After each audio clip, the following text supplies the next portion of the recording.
Olá, meus colegas docentes da Universidade Federal do Paraná. É um prazer enorme estar aqui com vocês, a convite da professora Ana Lúcia Jansen, que está conduzindo esse curso de extensão em empreendedorismo social, que eu acho uma iniciativa fantástica e pioneira no Brasil, que merece a minha admiração, o meu respeito e, logicamente, eu fico muito honrado em poder contribuir com uma pequena parcela nesse esforço conjunto aí que ela vem liderando em prol do empreendedorismo social no Brasil. É uma satisfação muito grande estar aqui com vocês e eu vou falar brevemente sobre a minha experiência tentando ficar dentro da temática proposta no fórum ao qual eu irei conversar um pouco com vocês durante essa semana, que tem duas perguntas norteadoras, né? Qual o meu papel enquanto docente na educação empreendedora de meus alunos e quais as metodologias eu posso utilizar para isso.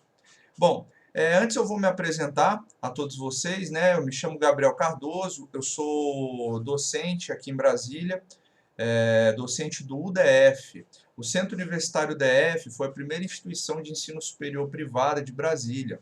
Ela surgiu na década de 60, durante a construção de Brasília, porque a UNB, na época, que seria a nossa federal, ela não oferecia cursos no período noturno.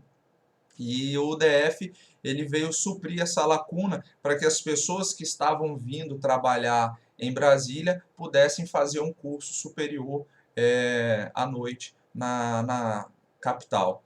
E até é interessante falar sobre isso, porque ontem mesmo nós recebemos lá a primeira turma de administração do DF que se formou, e, e assim, eles conversando com eles, eles comentando que na época eles iam estudar no DF porque precisavam, né, do ensino superior, porque era algo muito importante na época, que daria um diferencial muito grande na carreira, e por um segundo motivo, eu achei curioso isso, porque Brasília não tinha nada, eles não tinham quase eletricidade para assistir televisão, eles não tinham restaurantes, eles precisavam estudar porque era aquilo que tinha, né? Então era unia o útil ao agradável, né?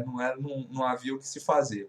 E o DF surgiu nesse contexto e hoje é uma instituição que pertence a um grupo educacional chamado Grupo Cruzeiro do Sul, sediado em São Paulo, que tem outras universidades, como a Universidade Cruzeiro do Sul, a Unicid, Universidade de São Paulo, Unifran, Universidade Franca, o Centro Universitário Módulo e algumas outras instituições. Lá no DF, eu sou professor de empreendedorismo, que é uma disciplina optativa que é oferecida a todos os nossos cursos de graduação, são 22 cursos que nós temos, curso na área de saúde, engenharia, ciências sociais, exatas, ciências biológicas. E, além de professor da disciplina de empreendedorismo, eu sou também responsável pelo programa de extensão da instituição.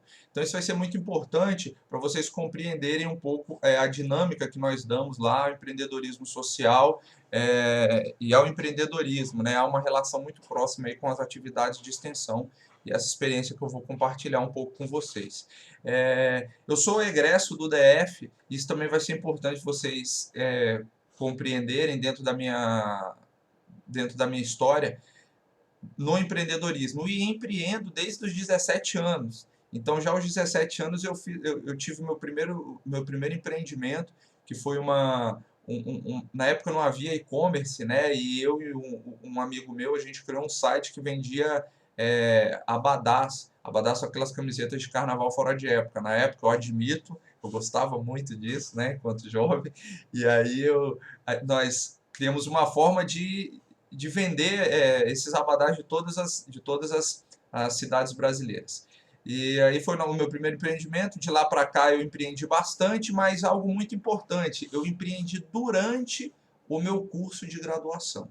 Isso foi muito importante para a minha formação e para as práticas que eu adoto hoje, né? Vocês vão ver que a tônica hoje da nossa fala vai ser muito relacionada à ação. O empreendedorismo está vinculado à ação. E isso foi muito importante para a minha formação como empreendedor, que eu ainda sou empreendedor, e como docente de empreendedorismo. Certo. Em junho eu lancei um livro chamado Mude Você o Mundo, que a professora Ana Lúcia Jansen distribuiu para vocês, como cortesia da editora e minha cortesia. É um livro direcionado aos jovens de ensino médio e os universitários, é um livro com a linguagem acessível e que busca estimular a ação o tempo todo, mas que por trás dessa linguagem acessível se tem informação útil, né, que leve o jovem a pensar e a empreender socialmente em contato com esse conteúdo. Lancei esse livro, espero que vocês tenham gostado. Eu agradeceria muito se vocês me enviassem um feedback depois. Não é sempre que um autor tem a possibilidade de ter o seu livro lido por profissionais especialistas e docentes, colegas de diversas áreas. Então, ficaria muito feliz e muito honrado se eu recebesse um feedback por e-mail a respeito da obra de vocês, meus colegas. Bom, passada a introdução breve, a nossa fala vai ser rápida, vai durar cerca de 15 a 20 minutos e vai girar em torno de 3 tópicos, né? Desenvolvimento de competências, metodologias e algumas iniciativas aí que colaboram para isso. E aí, durante essa fala, eu vou estar o tempo todo falando sobre qual o papel, o nosso papel, ou o meu papel, que eu vejo como docente, para estimular a educação empreendedora, né? Onde eu me encaixo dentro disso. E eu quero começar com uma frase do Joe Heyman. Joe Heyman é autor de um livro chamado Propósito, da editora HSM, e ele fala o seguinte, que ao longo da história, o desejo por dinheiro só foi igualado ao desejo por significado. E eu acho que essa é a essência do empreendedorismo social. É o momento em que o significado ele é buscado é, ele é buscado antes do próprio dinheiro ou de uma forma conjunta ao próprio dinheiro ou se utiliza do dinheiro para ser encontrado. Eu acho que essa é a tônica do empreendedorismo social, o significado, o propósito, é o que está levando tantas pessoas a buscar o empreendedorismo social e a empreender socialmente no mundo e agora no Brasil. Bom, a palavra empreendedorismo ela está muito vinculada à ação. Então, se a gente fala de empreendedorismo, basicamente a gente fala da ação. O empreendedor é aquele que age, é aquele que conduz, é aquele que lidera, é aquele que inova, é aquele que resolve, não espera que alguém resolva. Então, quando se fala em ensino empreendedor, no meu ponto de vista e na minha interpretação e naquilo que nós praticamos no UDF, a gente vê como fundamental a ação do aluno. Não é uma aula tradicional como as demais aulas ministradas num curso superior. O aluno ele precisa agir, ele precisa fazer, ele precisa colocar em prática, ele precisa resolver um problema, ele precisa saciar uma necessidade de um grupo de pessoas. Não há ensino empreendedor autêntico ou ensino empreendedor efetivo no qual o aluno não haja. Né? E quando a gente fala agir, não é simplesmente criar um plano de negócio, também, em minha opinião, e não é o que nós praticamos lá no DF. A gente acredita que o plano de negócio é apenas uma ferramenta e que dá uma noção ampla para o aluno do que é o planejamento de uma empresa, mas não abrange completamente o que seria a educação empreendedora no seu sentido mais amplo, mais efetivo. E aí, um exemplo muito claro dessa concepção e da adoção dessa concepção é o programa da Endeavor. A Endeavor é uma instituição que estimula o empreendedorismo, e por enquanto eu estou falando do empreendedorismo tradicional no Brasil todo, para já chegar no social. A Endeavor ela estimula esse programa com um título que eu acho muito preciso, muito cirúrgico. Né? O nome do programa da Endeavor é Bota para Fazer. Então, ela fecha parceria com algumas universidades e desenvolve e a efetiva educação empreendedora por meio da ação. Os alunos precisam fazer, né? E o Bota para Fazer eu acho que é um título assim muito cirúrgico e que pode resumir bastante um pouco da educação empreendedora. E aí, nós, num primeiro momento, eu vejo que nós temos esse papel de conduzir o aluno à ação. E quando a gente fala de conduzir a ação, a gente não está falando de um ensino somente direcionado a conhecimentos. O que eu, como docente, e nós lá no DF buscamos fazer? nós buscamos desenvolver nas disciplinas de empreendedorismo o ensino por competências, em primeiro lugar. O que seria o ensino por competências? É um ensino em que nós trabalhamos nos alunos os conhecimentos, que seria a teoria, logicamente, nós trabalhamos as habilidades, que seria a prática, ou seja, colocar em prática aquilo que ele conheceu, as informações que ele teve contato, transformou em conhecimento, e trabalhamos também a atitude. É muito importante que a atitude seja trabalhada hoje nos alunos. E quando se fala em comportamento empreendedor, que às vezes muitas organizações elas pedem, né, nos seus processos seletivos, elas pedem, o profissional precisa ter um comportamento empreendedor. O que é o comportamento empreendedor? Não é que o profissional vai abrir uma empresa dentro da empresa que o está contratando. Não, o comportamento empreendedor é justamente um comportamento que traga no perfil do profissional uma série de atitudes desejáveis para qualquer tipo de organização. Então, as atitudes são muito trabalhadas em sala de aula, nas dinâmicas, por nós, estimuladas pelos professores. O aluno ele tem que estar se mostrando o tempo todo proativo na disciplina, ele tem que estar se comunicando o tempo todo, vendendo as suas ideias, trabalhando a persuasão, convencimento, ele tem que exercer o papel de líder e liderado em diversos momentos da disciplina. Então, uma série de atitudes que nós elencamos no início da disciplina como as atitudes essenciais para o empreendedor social, são atitudes cobradas no dia a dia da disciplina, na sala de aula e nas atividades que são realizadas. E, por fim, dentro do desenvolvimento de competências, nós falamos então dos conhecimentos, que é a teoria, das habilidades, que é a prática, da atitude, né, que é a predisposição a fazer algo, e, por fim, os valores. Nós trabalhamos também os valores dentro das disciplinas de empreendedorismo social, porque é lógico que quando se fala em empreender socialmente, a gente está se falando de uma nova geração de empreendimentos, né? Eu acho fantástico um movimento que tem, o Social Good, em Florianópolis. Se vocês não conhecem, eu sugiro que entrem no site socialgood.org.br, e eles utilizam uma expressão, eles trabalham muito com o uso da tecnologia, a inovação para a resolução de problemas sociais. E eles utilizam uma expressão que eu gosto muito, que é hackear o sistema, né? É você, dentro do sistema, conseguir transformá-lo. E quais são esses valores importantes para transformar o sistema, né? Por trás do empreendedorismo social, há valores como o altruísmo, como a solidariedade, como o respeito, como a convivência, enfim, uma série de valores que são importantes, como a ética, que são importantes que sejam trabalhados dentro da disciplina. Mas esses valores eles não são ensinados, a gente não busca dentro das disciplinas de empreendedorismo e empreendedorismo social, a gente não busca elencar quais são os valores. A gente pode, em determinado momento, elencá-los. Quais são os valores importantes para o empreendedor social? No livro até tem um quadro lá que a gente fala sobre isso. Bom, são esses valores, mas como realmente internalizá-los como um valor próprio? Como o aluno se identifica com aquele valor? E o aluno é colocado em situações, em sala de aula ou em trabalhos de campo, o tempo todo, no qual esses valores são contestados. E esse o aprendizado que o aluno tem, por meio da vivência, da ação, e os valores eles são trabalhados, assim como as atitudes e as habilidades são trabalhados no dia a dia da disciplina, né? Eu vou postar no fórum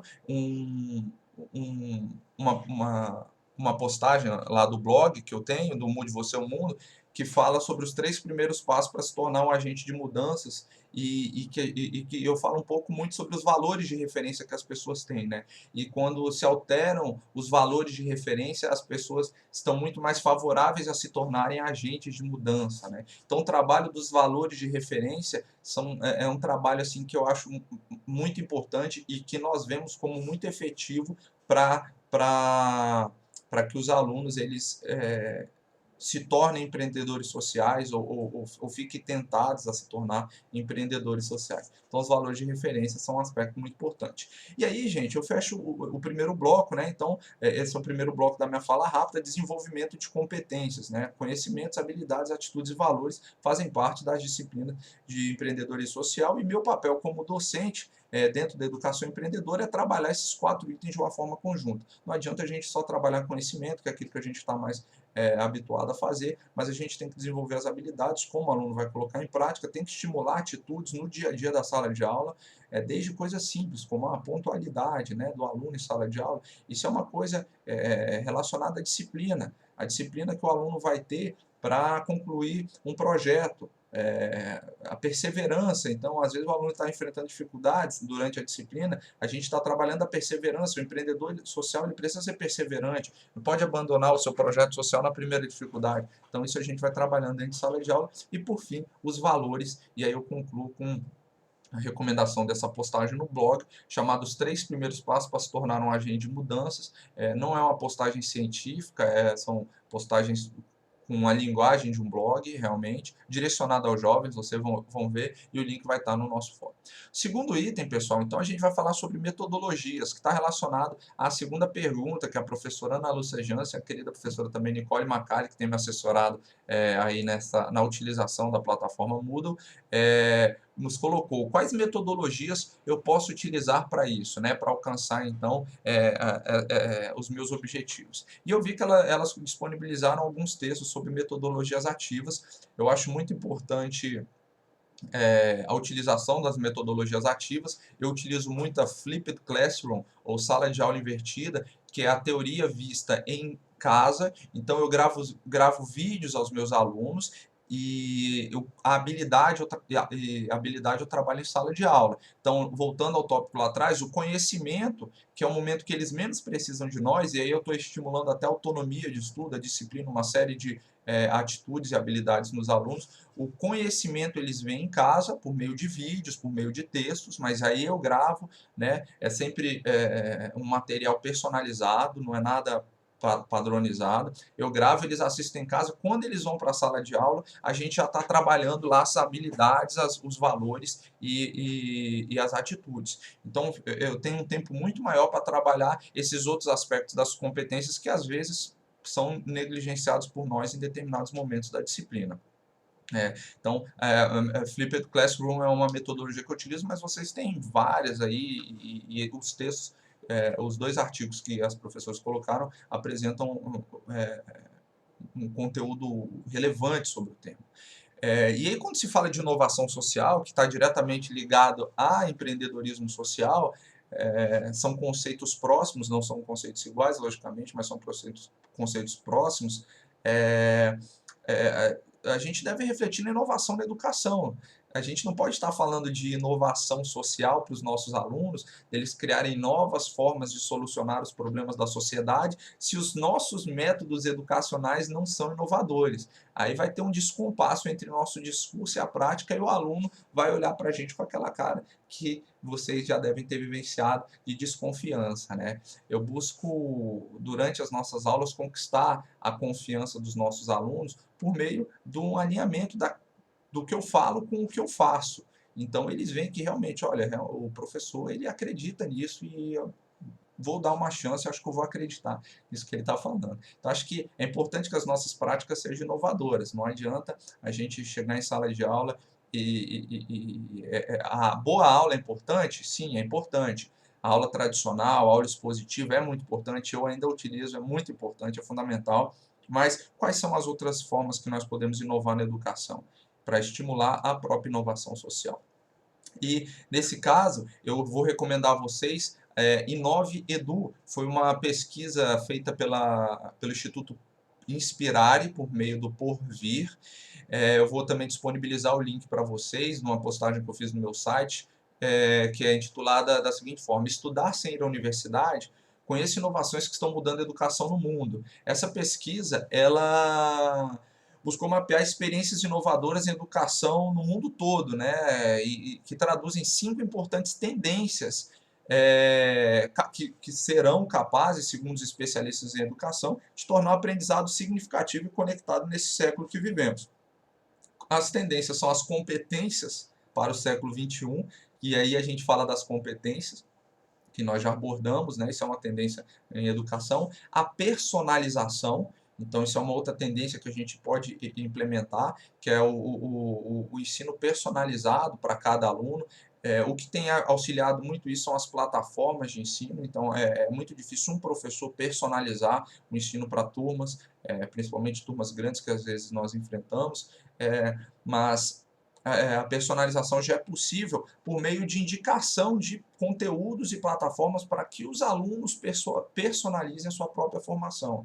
Então, se eu vejo um aluno que está com uma deficiência, por exemplo, em administração financeira, então ele tem dificuldade ali na hora de estruturar as receitas e despesas do seu negócio social, aí a gente estimula com que ele busque esse conhecimento por meio de um curso oferecido gratuitamente pela Endeavor, pela Sebrae, ou no MOOC, no Coursera, no edX, ou em alguma dessas plataformas, para que ele personalize o seu aprendizado. Isso tem feito isso tem gerado um efeito surpreendente em sala de aula, né?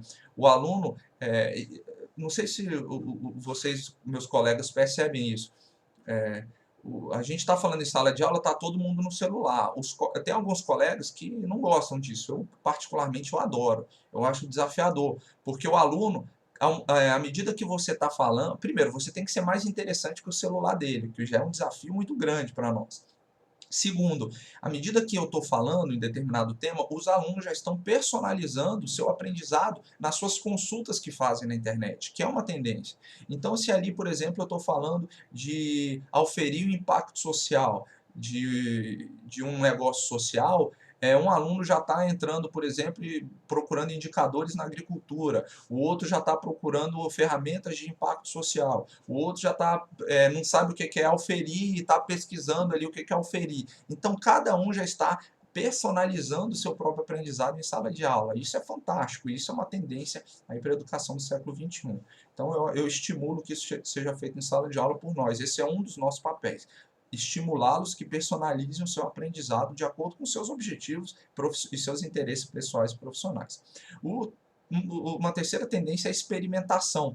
Então, o aluno ele tem que experimentar aquilo que ele está fazendo, né? Ele tem que ter contato, a gente vai falar muito da aprendizagem através de serviços, ou Service Learning, que nasceu na Universidade de Stanford, que está sendo muito utilizado, que está muito ligado com o quarto item também, que é o uso do território, né? O aluno ele tem que ir a campo, ele tem que ir a campo, experimentar aquele conhecimento, aquela habilidade que desenvolveu em sala de aula, e verificar qual a relação que terá em termos de validade ou não. Ele vai testar a validade e vai gerar novos conhecimentos ali. E é isso exatamente o que faz a extensão. Por isso que lá no início eu falei, eu sou responsável pela extensão no Centro Universitário DF, e o que faz a extensão?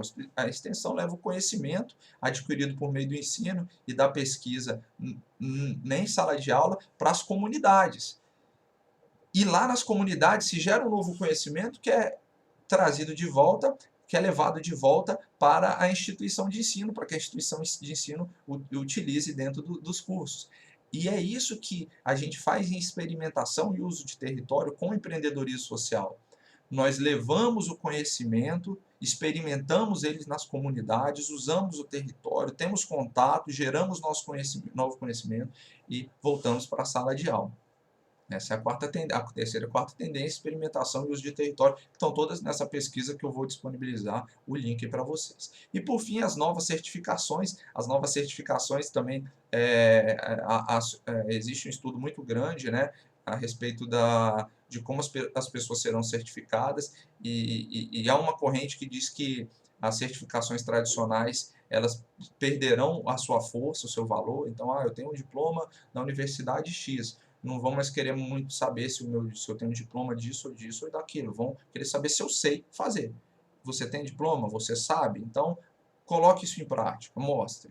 E as pessoas vão vão poder buscar certificações em diversas plataformas distribuídas aí na internet. Isso é uma outra tendência. Então, essas 5 tendências a gente busca utilizar e incluir dentro das nossas metodologias de ensino de empreendedorismo social. Tá, e aí a gente chega na aprendizagem através de serviço, que nasceu na Universidade de Stanford. O aprendizado ele vai ocorrer a partir do momento em que o aluno presta um serviço para uma comunidade, e é isso que faz Enactus, que eu vou falar no último bloco, no terceiro bloco da minha fala, o Enactus, que atua nas universidades.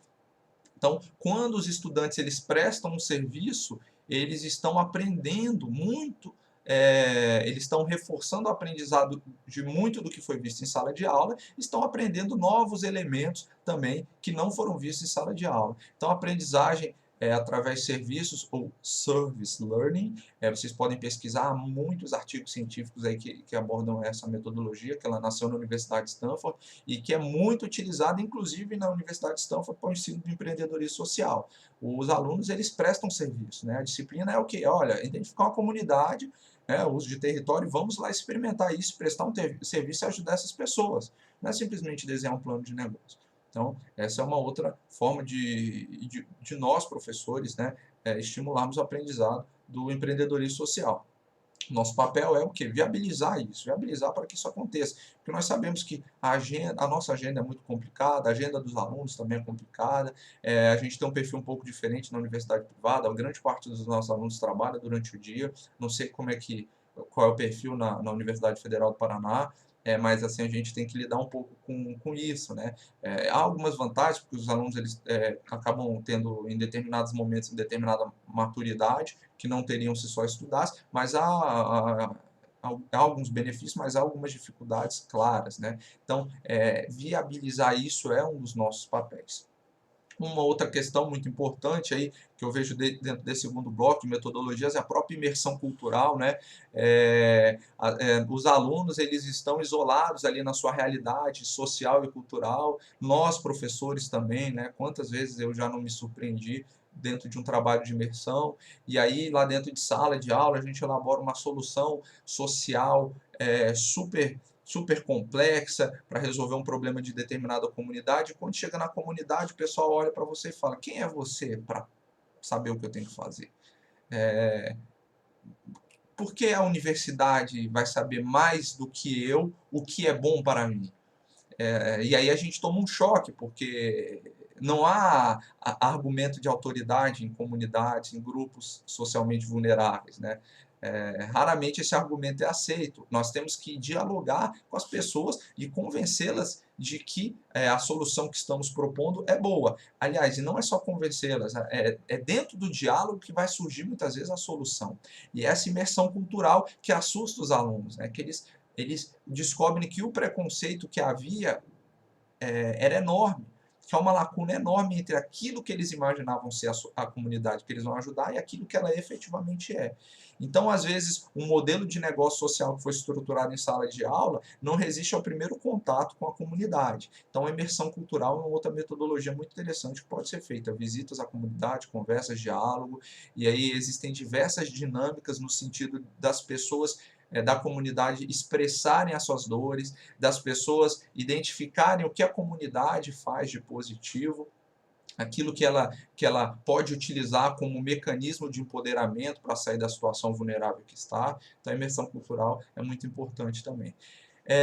E outra metodologia que funciona muito são entrevistas ou visitas de empreendedores sociais ou lideranças da sociedade civil. Então, levar essas pessoas até a sala de aula para dividir, compartilhar a experiência com os alunos, ou, que é o que eu faço lá, eu peço para que os alunos encontrem essas pessoas. Olha a diferença, porque à medida que eu levo essas pessoas, a gente trabalha a experiência da pessoa, logicamente, mas quando eu peço para os alunos encontrarem essas pessoas, eu estou trabalhando nos alunos habilidades e atitudes muito importantes, estão relacionadas àquelas competências que nós falamos lá atrás. Então, os alunos podem encontrar essas lideranças, levar essas lideranças até em sala de aula, e eles se estimulam quando veem essas lideranças ou esses empreendedores sociais falando para eles. Muitos desses empreendedores sociais e dessas lideranças têm a mesma idade deles. Então, eles conseguem se identificar com essas pessoas e falar: olha, é possível transformar o mundo, é possível gerar algum impacto social. Então, as entrevistas ou visitas de empreendedores sociais e lideranças É o último item, né? E aí, nesse item, nesse tópico, nesse segundo tópico, eu também disponibilizei uma matéria que saiu, né, essa semana no jornal Valor Econômico, falando que bons cursos de empreendedorismo unem teoria e prática, que é mais ou menos isso tudo que nós estamos falando. E aí, pessoal, para finalizar minha fala, né, que eu acho que eu já me prolonguei um pouquinho, pedindo uma fala de 20 minutos, eu já estou nos 30 minutos, vou tentar ser rápido. Para finalizar minha fala, eu vou falar de 3 iniciativas que podem auxiliá-los aí, né, nesse trabalho de inserir empreendedorismo social dentro da universidade, que são de instituições que estimulam isso, estimulam o ensino empreendedor social, o ensino social empreendedor nas universidades. Em primeiro lugar, Enactus. Enactus é um trabalho de empreendedorismo nas universidades, também disponibilizei um link com uma entrevista com a gerente do programa, a Paula Parra. Então, qualquer um dos senhores que desejem ou que desejarem, a partir de agora, conversar com ela, implementar esse programa, o contato está nessa entrevista da Paula Parra. A Enactus é uma instituição que tem um know-how muito grande, faz isso no mundo todo, então eles vão até as universidades, eles têm uma metodologia própria, eles reúnem, os próprios alunos mobilizam os demais alunos, eles colocam um professor ali como conselheiro da equipe, e a equipe vai desenvolver um trabalho, um projeto social, um negócio social para resolver um problema na comunidade. E isso vai abordar tudo aquilo que a gente falou, pessoal. Vai abordar a imersão cultural, aprendizagem através de serviços, eles aprendem através do serviço que eles estão prestando. Eles têm contato com lideranças e assim sucessivamente. Então, Enactus é uma iniciativa interessante que vocês podem cogitar trazer para a sala de aula. Uma segunda iniciativa são os Embaixadores Choice, que é uma iniciativa da Artemisia. A Artemisia é uma instituição aí também pioneira na discussão e na promoção do empreendedorismo social no Brasil, dos negócios sociais. Eles chamam de negócio de impacto, né? Há uma diferença nessas terminologias que a professora Ana Lúcia Jansen trabalhou muito bem na obra dela e está trabalhando no curso que eu vi nos materiais que ela postou. E os Embaixadores Choice são embaixadores selecionados pela Artemisia para que eles divulguem o conceito do empreendedorismo social dentro da universidade, né, e façam essa mobilização. Então, é algo também que pode ser trabalhado. E, por fim, o Ashoka U, que é uma iniciativa da Ashoka, não tem ainda no Brasil, mas a Ashoka U, ou Ashoka University, eles trabalham o quê? Para estimular o empreendedorismo social na universidade. Então, eles têm uma série de recursos, eu vou disponibilizar dois, Resources for Developing Social Entrepreneurship Education on Your Campus, e como você vai desenvolver o empreendedorismo social no seu campus, e tem uma série de recursos, dica, material, é muito bom esse material, está aí já disponibilizado no fórum, e o Changemaking 101, que é um guia de empreendedorismo social para estudantes. Ambos os materiais estão em inglês, então vocês precisariam adaptar para a sala de aula, para o português, ou não sei se alguns dos senhores já trabalham a língua inglesa com os alunos.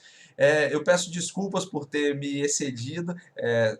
Sabemos que professor adora falar, não é isso, pessoal? Então, vocês com certeza vão me desculpar por ter me excedido no tempo. Me pediram 20 minutos, acabei falando 32 minutos aí. Mais uma vez, foi um prazer estar aqui com vocês, participar dessa iniciativa. Parabenizo a professora Ana Lúcia Jansen, a professora Nicole. Parabenizo todos os senhores por estarem cursando esse curso, por estarem, neste momento, sendo empreendedores sociais. Muito obrigado, espero que nós possamos nos encontrar em outras oportunidades. Aguardo o feedback do meu livro, tá ok? Um abraço e até a próxima.